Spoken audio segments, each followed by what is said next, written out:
નમસ્કાર. આપણી આસપાસની કુદરત ખરેખર અજાયબીઓથી ભરેલી છે. આજે આપણે એવી જ એક અદ્ભુત પ્રક્રિયા વિશે વાત કરવાના છીએ. વનસ્પતિ પરાગનયન. આ એક એવી ઘટના છે જે આપણી નજર સામે સતત થતી રહે છે, પણ કદાચ આપણે એના પર બહુ ધ્યાન નથી આપતા. ક્યારેય વિચાર્યું છે કે આપણે જે સ્વાદિષ્ટ ફળો ખાઈએ છીએ અથવા ખેતરમાં જે બીજ વાવીએ છીએ એ આખરે આવે છે ક્યાંથી? આ કોઈ જાદુ નથી. આની પાછળ એક ખૂબ જ રસપ્રદ કુદરતી પ્રક્રિયા છુપાયેલી છે. તો ચાલો આજે એનું રહસ્ય જાણીએ. અને એ પ્રક્રિયાનું નામ છે પરાગનયન. હવે આ ખાલી વિજ્ઞાનનો કોઈ અઘરો શબ્દ નથી, પણ આ તો વનસ્પતિઓના જીવનનો શ્વાસ છે. એના વગર ફૂલો, ફળો અને કદાચ આપણું જીવન પણ મુશ્કેલીમાં મુકાઈ શકે છે.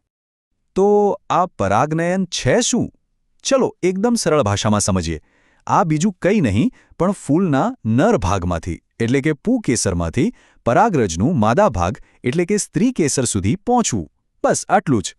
અને જેવી આ નાનકડી રજ એક જગ્યાએથી બીજી જગ્યાએ પહોંચે, સમજો કે ફળ અને બીજ બનવાની જાદુઈ પ્રક્રિયા શરૂ થઈ ગઈ. આ વાત પર જેટલો ભાર દઈએ એટલો ઓછો છે. જો પરાગનયનની પ્રક્રિયા જ ન થાય તો ફૂલોમાંથી ફળ અને બીજ બનવાનું શક્ય જ નથી. આનો સીધો અર્થ શું થાય?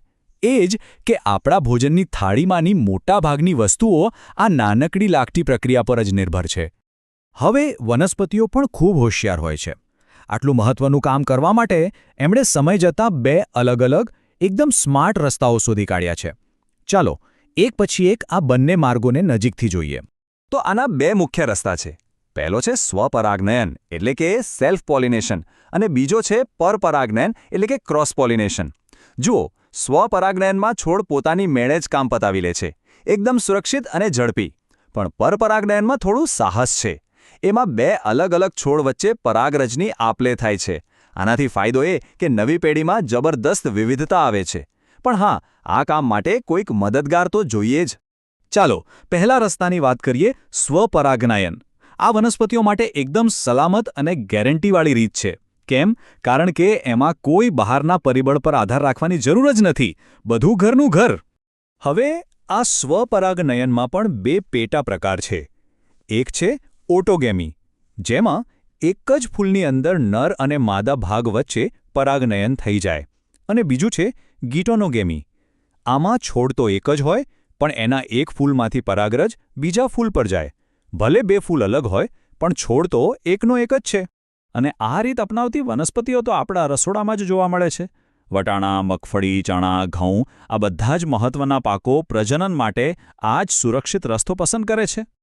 ચાલો હવે વાત કરીએ બીજા અને વધુ રોમાંચક રસ્તાની, પરપરાગનયન. આ પદ્ધતિમાં એક છોડની પરાગરજને બીજા છોડ સુધી પહોંચાડવાની હોય છે. અને આ કામ ખરેખર એક પડકાર જેવું છે. તો સવાલ એ થાય કે વનસ્પતિઓ આવો પડકાર લે છે જ શા માટે? કારણ બહુ મોટું છે. જનીનીય વિવિધતા. આ વિવિધતાને કારણે જ વનસ્પતિઓ બદલાતા વાતાવરણમાં ટકી શકે છે અને સમય સાથે વધુ મજબૂત બને છે. સાચા અર્થમાં આ જ તો ઉત્ક્રાંતિનો પાયો છે. હવે પરપરાગનયન કંઈ પોતાની મેળે તો થાય નહીં, એને મદદની જરૂર પડે. અને આ મદદ કરનારાઓને વાહકો કહેવાય છે. આ કુદરતી વાહકો જ પરાગરજને એક જગ્યાએથી ઉપાડીને બીજી જગ્યાએ પહોંચાડવાનું સુપરહીરો જેવું કામ કરે છે. અને આ મદદગારો પણ જાત-જાતના હોય છે. પવન, જે મકાઈ જેવા પાકોમાં પરાગરજને ઉડાવીને લઈ જાય છે. પાણી, જે પાણીમાં ઉગતી વનસ્પતિઓની મદદ કરે છે. અને સૌથી મોટા અને જાણીતા મદદગાર છે કીટકો, મધમાખીઓ અને પતંગિયા, જે સફરજન અને સ્ટ્રોબેરી જેવા ફળો બનાવવામાં મદદ કરે છે. એટલું જ નહીં, કેટલાક સુંદર પક્ષીઓ પણ આ કામમાં પોતાનો ફાળો આપે છે. તો આપણે બંને રસ્તા જોયા, સ્વપરાગનયન અને પરપરાગનયન. પણ આ બધાનું મહત્વ શું છે? ચાલો આખી વાતનો સાર સમજીએ. આ એક વાક્યમાં આખી વાત આવી જાય છે. એક બાજુ સ્વપરાગનયન છે, એ એકદમ સુરક્ષિત અને ઝડપી, પણ એમાં વિવિધતા ઓછી મળે. અને બીજી બાજુ છે પરપરાગનયન, જેમાં જનીનીય વિવિધતા ભરપૂર મળે છે, જે ઉત્ક્રાંતિ માટે શ્રેષ્ઠ છે. વનસ્પતિઓએ પોતાની જરૂરિયાત મુજબ આ બેમાંથી એક રસ્તો પસંદ કર્યો છે. અને યાદ રાખજો, આ વાત ફક્ત વનસ્પતિઓ પૂરતી સીમિત નથી.